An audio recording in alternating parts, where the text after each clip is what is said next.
Aujourd'hui, je suis là dans le cadre d'un colloque international sur Thierno Souleymane Baal. Donc, c'est un panel international parce qu'il y a des invités qui sont venus partout dans le monde pour assister à ce grand colloque.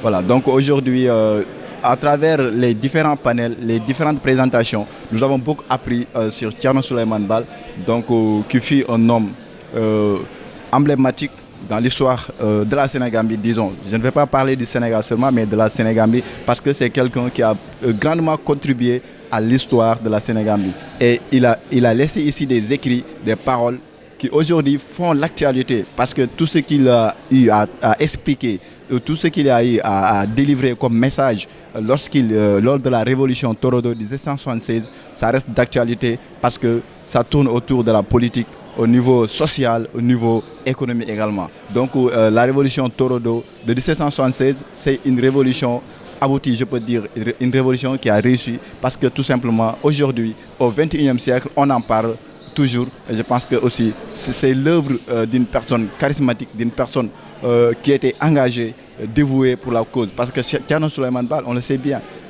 il s'est battu pour l'indépendance du Fouta, il s'est battu pour l'indépendance de la Sénégambie. Et aujourd'hui, en Afrique ou bien au Sénégal, il a eu à nous expliquer, à nous faire comprendre ce qu'est la démocratie, ce qui est vraiment la démocratie, le vrai sens de la démocratie. Parce que tout simplement, le projet de société qu'il avait initié est toujours d'actualité. Le projet de société où il parlait de la démocratie, où il parlait des valeurs qu'un dirigeant doit avoir, c'est toujours d'actualité parce qu'on continue toujours à le voir. Et ce qui me tient à cœur, c'est que nous, Africains, on n'a plus rien à envier aux grandes démocraties. Parce que la démocratie, ce n'est pas né en Occident. La démocratie, ça a commencé ici en Afrique. La charte de Mandé, on l'a vu. La révolution Toro de Thierno Souleymane Baal, on l'a vu. Donc tout ça, c'est des leçons de démocratie que l'Afrique a montrées à la face du monde. Et je pense qu'aujourd'hui, nous devons nous imprégner davantage sur ces écrits. Nous devons nous imprégner davantage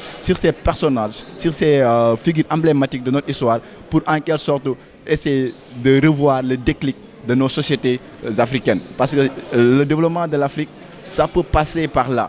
Revisiter notre histoire, savoir qui nous sommes, où voulons-nous partir demain. Donc je pense que ça, c'est des questions assez importantes que nous devons nous poser en tant que des jeunes Africains, en tant que des Africains d'une manière générale, pour tenter en quelque sorte de basculer vers le développement. Et c'est bel et bien possible, mais il nous faut revisiter notre identité, il nous faut revisiter notre culture, notre histoire, pour que le train qui nous mène vers le développement, ça se décolle très rapidement. L'association Thierno Souleymane Baal, les deux entités sont en train de faire un travail extraordinaire au sein de l'université. Parce qu'aujourd'hui, ils nous ont permis de mieux connaître Thierno Souleymane Baal.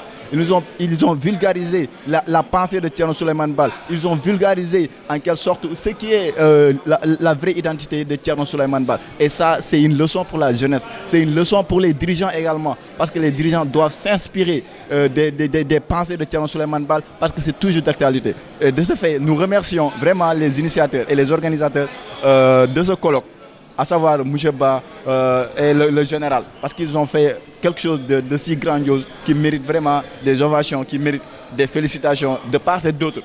Nous remercions tout le monde qui était là présent lors des 2 jours du colloque, également les camarades étudiants qui se sont donnés à fond pour la réussite de cet événement d'envergure. Je remercie tout le monde au passage, les étudiants, les professeurs, et tout le monde, de près ou de loin, qui ont participé au développement ou bien à la réussite également de ce panel.